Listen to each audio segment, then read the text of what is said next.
Good morning student. जैसे कि आप सब लोगों को पता ही कि आजकल हमारी हिस्ट्री की सीरीज चल रही है और जिसमें हम एंशिएंट हिस्ट्री पढ़ रहे हैं। और इससे पहले वीडियो में मैं आपको मानव की उत्पत्ति और विकास के बारे में सारी जानकारी दे चुका हूं।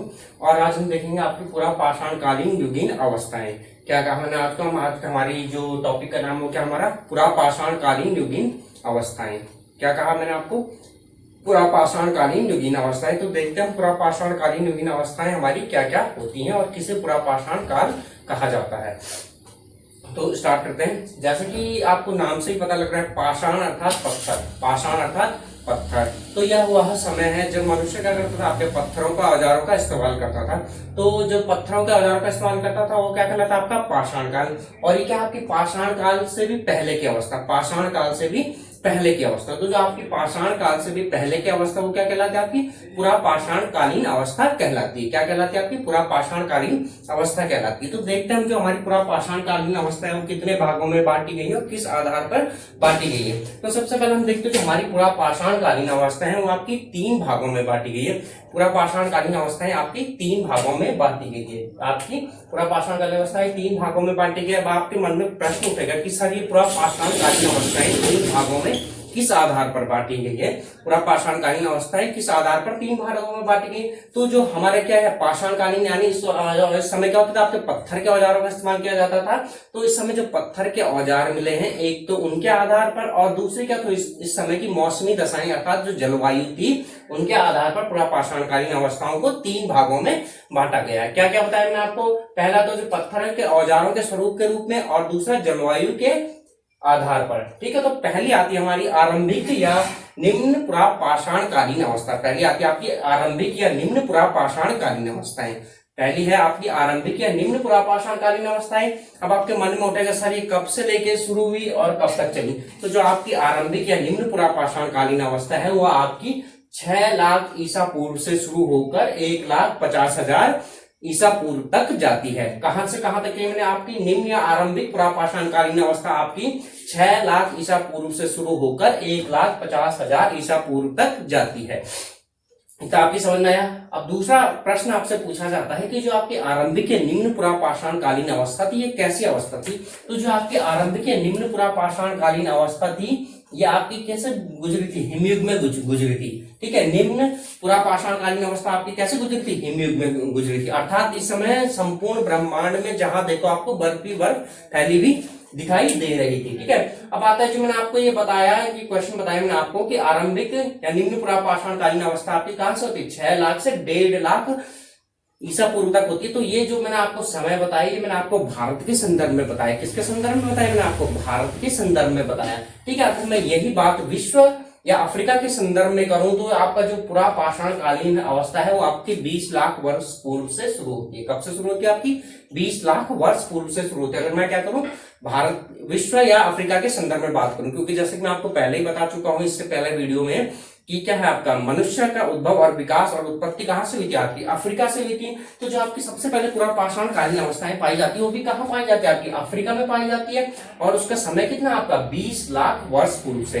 तो इसलिए जिसने मेरा पहला वीडियो नहीं देखा जाकर मेरा पिछला वीडियो देखिए, आपको वहां ये सारी चीजें पता लग जाएगी मानव की उत्पत्ति और विकास कैसे कैसे हुआ। तो ठीक है, तो अब आपसे यहाँ से एक क्वेश्चन पूछा जाता है। क्या पूछा जाता है आपसे कि भारत के संदर्भ में पूरा पाषाणकालीन की युग का समय कब से? आपका 6 लाख से 1.5 लाख या 1,50,000 ईसा पूर्व। क्या ये बात सही है? बिल्कुल सही है।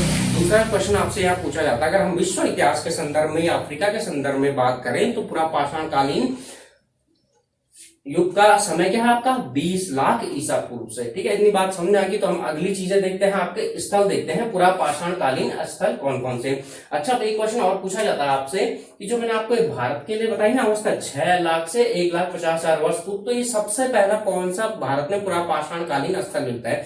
भारत का सबसे पहला पूरा पाषाणकालीन स्थल कौन सा है जिसके लिए आपका क्या दिया जाता है? ये समय दिया जाता है 6 लाख वर्ष पूर्व। तो वो कौन सा? आपका महाराष्ट्र का बोरी नामक स्थान। ठीक है, तो आप क्या कहोगे कि भारत का सबसे पहला पूरा पाषाणकालीन स्थल कौन सा है? आपका महाराष्ट्र का बोरी नामक स्थान क्या है? आपका भारत का सबसे पहला पूरा पाषाणकालीन स्थल है। अब बाकी हम अन्य स्थलों की बात करते हैं कि भारत में कौन कौन से पूरा पाषाणकालीन स्थल है जहां से हमें पूरा पाषाण काल के बारे में जानकारी प्राप्त होती है। तो पहला कौन आता है?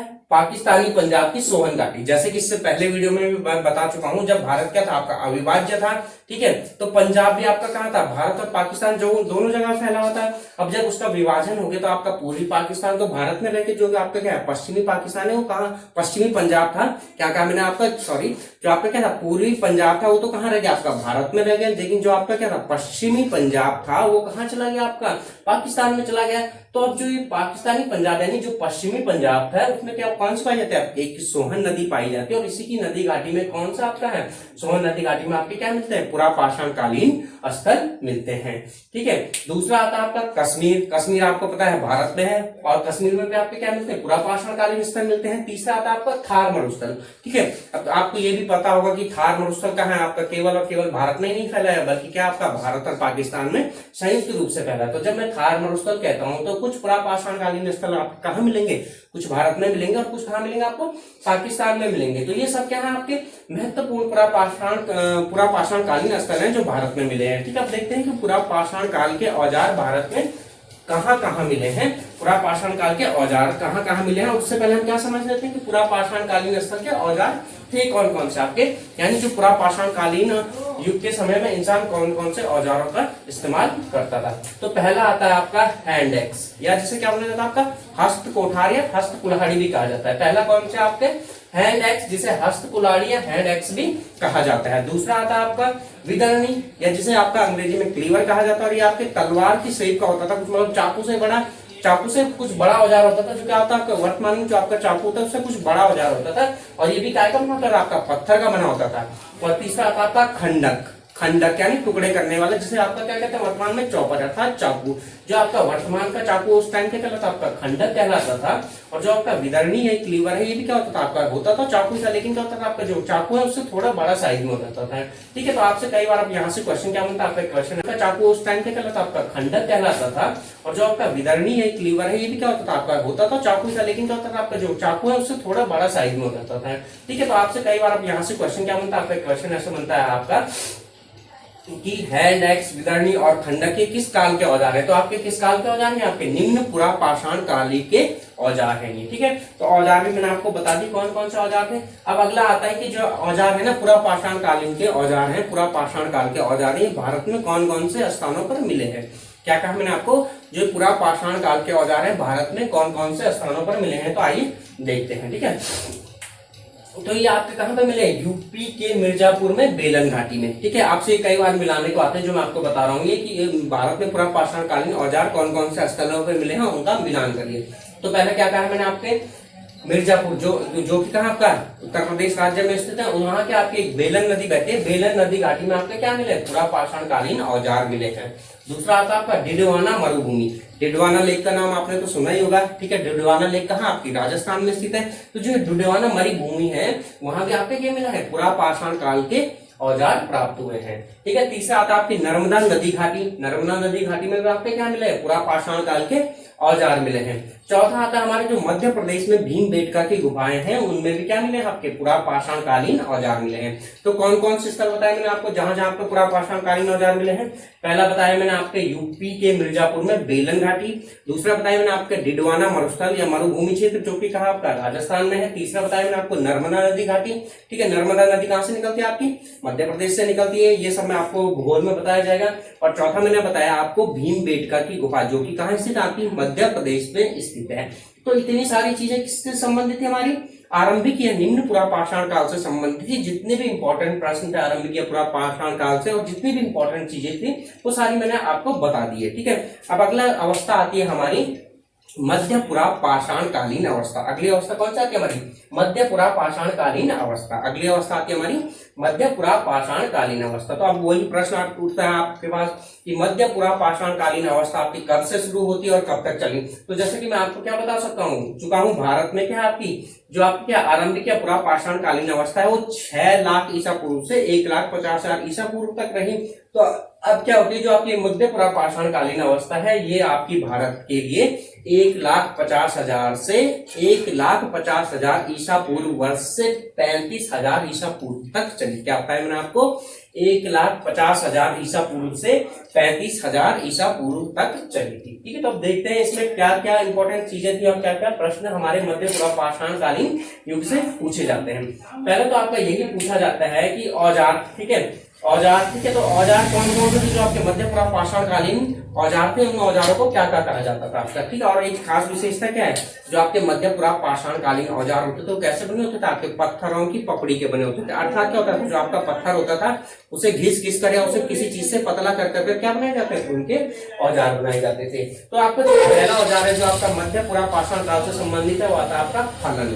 क्या आता है आपका? मध्य पूर्व पाषाण कालीन से संबंधित पहला औजार आता है आपका फलन कहा जाता है। दूसरा आता है आपका वेदनी, दूसरा आता है आपका वेदनी, तीसरा आता है आपका छेदनी और चौथा आता है आपका खुरचनी। ठीक है, तो आपसे कई बार क्वेश्चन कैसा पूछा जाता है कि फलन, वेदनी, छेदनी और खुरचनी ये कौन से काल के औजार है? आपको ऑप्शन दे देगा निम्न पूर्व पाषाण काल के, मध्य पूर्व पाषाण काल, ऊपरी पूर्व पाषाण काल के लिए, सिंधु घाटी सभ्यता से संबंधित औजार, कुछ भी दे देगा आपको ऑप्शन। तो आप क्या कहोगे कि आपका क्या है, जो आपका क्या है, आपका फलन है, वेदनी है, छेदनी है, खुरचनी है, आप किससे संबंधित है? मध्य पूर्व पाषाण काल से संबंधित औजार है। और मध्य पूर्व पाषाण काल की अवस्था कब से कब तक चली थी हमारी? 1,50,000 ईसा पूर्व वर्ष से 35,000 वर्ष ईसा पूर्व तक हमारी क्या थी? आपकी मध्य पूर्व पाषाण काल की अवस्था थी। बात करते हैं मध्य पूर्व पाषाण काल के स्थल भारत में कहाँ कहाँ मिलते हैं। तो आपके मध्य पूर्व पाषाण कालीन स्थल कहाँ है? वहीं मिलते हैं जो मैंने आपको भारत में निम्न पूर्व पाषाण कालीन स्थल बताए थे। क्योंकि क्या हुआ, मानव वहीं रहा, उन्हीं स्थानों पर रहा और धीरे धीरे विकास करते करते कौन से अवस्था तक पहुंच गया? मध्य पूर्व पाषाण काल की अवस्था तक पहुंच गया। तो कौन कौन से स्थल थे आपके? मैं एक बार आपको फिर से बता देता हूँ। वह स्थल थे आपके कौन कौन से थे आपके? ठीक है, वो स्थल थे आपके, ठीक है, बेलन घाटी थी मध्य प्रदेश में, डिडवाना भूमि थी, मरुभूमि थी, नर्मदा घाटी थी और मध्य प्रदेश में भीमबेटका की गुफाएं थी। ठीक है, पाकिस्तान में सोहन नदी घाटी थी, कश्मीर था और थार मरुस्थल था। अर्थात यही स्थल कहाँ आपके मध्य पूर्व पाषाण कालीन स्थल भी इन्हीं स्थानों पर मिले हैं, जो कि कहाँ थे आपके? निम्न पूर्व पाषाण कालीन स्थल के थे। अब अगला और बहुत इंपॉर्टेंट क्वेश्चन जो कि आपसे मध्य पूर्व पाषाण काल के बारे में कई बार पूछा गया, वो क्या है आपका? ठीक है, सबसे महत्वपूर्ण विशेषता थी जो आपकी मध्य पूर्व पाषाण काल की, वो क्या थी? आपकी बटकासी उद्योग। क्या कहा मैंने? बटकासी उद्योग। मध्य पूर्व पाषाण काल की सबसे महत्वपूर्ण विशेषता क्या आपकी? बटकासी उद्योग। अब ये बटकासी होती क्या चीज है? ठीक है, आपको जैसे कि मैं पहले ही बता चुका हूँ, जो भी स्थल मैंने अभी तक आपको बताई ये क्या थे? या तो आपके पहाड़ी ढलानों पर नदी के पास स्थित थे या नदी के किनारों पर स्थित थे। क्या कहा मैंने? जितने भी स्थल बताए गए हैं आपको, या तो क्या थे, या आपके पहाड़ी ढलानों पर स्थित थे, जो कि ढलाने कहाँ थी? आपकी नदी के किनारे थी, या सब के सब नदी के किनारे थे। तो जैसे कि आपको पता ही है कि नदियों के किनारे क्या पाए जाते हैं, आपने देखे होंगे, अगर आप कभी नदियों के किनारे गए तो आपको क्या मिलेंगे? गोल गोल से पत्थर मिलते हैं। तो ये बटकासी उद्योग क्या था आपके? पत्थर के गोलों को वस्तुओं में बदलना। ठीक है, पत्थर के गोलों से वस्तुओं का निर्माण करना ही क्या कहलाता था? आपका बटकासी उद्योग कहलाता था। तो आपका एक इंपॉर्टेंट क्वेश्चन पूछा जाता है यहाँ से कि क्या है आपका, जो ये आपके मध्य पूर्व पाषाण काल की महत्वपूर्ण विशेषता क्या थी? बटकासी उद्योग। क्या आपको कहेगा बटकासी उद्योग कौन से काल की मुख्य विशेषता थी? कौन सी थी आपकी मध्य पूर्व पाषाण काल की व्यवस्था? क्या थी आपका महत्वपूर्ण विशेषता? तो इतने क्वेश्चन आपके जो है आपके कहां से पूछे जाते हैं? मध्य पूर्व पाषाण काल से पूछे जाते हैं। अब आता है आपका मध्य पूर्व पाषाण काल के बाद अगली अवस्था आती है आपकी ऊपरी पूर्व पाषाण काल। क्या कहा मैंने? आपका मध्य पूर्व पाषाण काल के बाद आता है आपका ऊपरी पूर्व पाषाण काल। अब देखते हैं ऊपरी पूर्व पाषाण काल की हमारी क्या क्या विशेषताएं थी। ठीक है, जैसे कि मैंने पहले ही बता चुका हूं आपको कि हमारा क्या था, जो आरंभिक या मध्य पूर्व पाषाण काल था, ये क्या था हमारा? हिमयुग में बीता। अर्थात इसमें क्या था, आपकी चारों तरफ क्या था? बर्फ ही बर्फ फैला हुआ था। तो आपका क्या हुआ, जो आपका ऊपरी पूर्व पाषाण काल आया, ऊपरी पूर्व पाषाण काल में क्या होगी? पृथ्वी की आर्द्रता में कमी आ गई, पृथ्वी की आर्द्रता में कमी आ गई। और अगला क्या हुआ आपका, जो जलवायु थी वो क्या होगी? आपकी अपेक्षाकृत थोड़ा गर्म होगी। क्या कहा मैंने आपको? एक तो पृथ्वी की आर्द्रता में कमी आ गई और दूसरा क्या हो गया आपका, जलवायु क्या होगी? आपकी अपेक्षाकृत थोड़ी सी गर्म होगी, जिसके कारण क्या होगा, जब आपकी जलवायु गर्म होगी तो आपका क्या हो गया? बर्फ सारी पिघलने लगी, सारी नहीं पर धीरे धीरे करके क्या हो गया? आपकी बर्फ पिघलने लगी। ठीक है, और अगली चीज क्या आती है आपकी, जो आपका ऊपरी पूर्व पाषाण काल की महत्वपूर्ण विशेषता है वो क्या है आपका? आधुनिक मानव, यानी आधुनिक मानव आधुनिक प्रारूप के मानव, आधुनिक मानव या आधुनिक प्रारूप के मानव, जिसे क्या कहते हैं, होमो सैपियंस का उदय हुआ। ठीक है, जैसा कि मैं फिर से बता चुका हूँ, ये सारे मानव का उद्भव और विकास में इससे पीछे वाली वीडियो में पढ़ा चुका हूँ। जिसने नहीं पढ़ा या जो पढ़ना चाहता हूँ जाके मेरी पीछे वाली वीडियो देख सकता है, आराम से आपको सब समझ में आएगा कैसे कैसे उद्भव हुआ और कब कब हुआ। तो क्या था, हमारा ऊपरी पुरापाषाण काल की अगली महत्वपूर्ण विशेषता क्या है आपकी, इस समय क्या हुआ आपका, ठीक है, मानव, आधुनिक मानव के प्रारूप यानी होमो सैपियंस का उदय हुआ। क्या हुआ आपका, होमो सैपियंस का उदय हुआ। और भारत के संदर्भ में इसकी दूसरी महत्वपूर्ण विशेषता क्या है, पहले तो क्या बताया मैंने, ठीक है, कि आधुनिक प्रारूप के मानव यानी होमो सैपियंस का उदय हुआ। और दूसरी महत्वपूर्ण विशेषता क्या है आपकी, भारत के संदर्भ में है जो इस समय भारत में ब्लेड और तक्षणियों, ब्लेड और तक्षणियों, जिसे क्या कहा जाता है आपका, ब्यूरिन्स भी कहा जाता है। ठीक है, ब्लेड और तक्षणियों यानी ब्यूरिन्स का इस्तेमाल शुरू हो गया। तो आपसे एक क्वेश्चन आपका कई बार पूछा भी गया या आ भी सकता है आगे, कि भारत में ब्लेड और तक्षणियों यानी ब्यूरिन्स का इस्तेमाल कब से शुरू हुआ, तो ये कब से शुरू हुआ था आपका, ऊपरी पुरापाषाण काल से शुरू हुआ था आपका। अब देखते हैं हम जो आपके क्या ऊपरी पुरापाषाण कालीन स्थल है वो भारत में कहाँ कहाँ पाए जाते हैं। तो पहला स्थल पाया जाता है आपके कर्नाटक में पाया जाता है। जो ऊपरी पुरापाषाण कालीन स्थल कहाँ कहाँ पाया जाता है आपके, कर्नाटक में पाए जाते हैं, आपके आंध्र प्रदेश में पाए जाता है, आपके मध्य और केंद्रीय मध्य प्रदेश यानी मध्य प्रदेश के जो आपका बीच वाला भाग है वहां पाए जाते हैं, और क्या आपका दक्षिणी उत्तर प्रदेश और बिहार में पाए जाते हैं। अब आपसे क्वेश्चन पूछता है कई बार, अगर आप दोगे एग्जाम तो आपसे पूछेगा कि निम्न में से कौन से जगह पर क्या लगता है ऊपरी पुरापाषाण कालीन स्थल नहीं पाया जाता।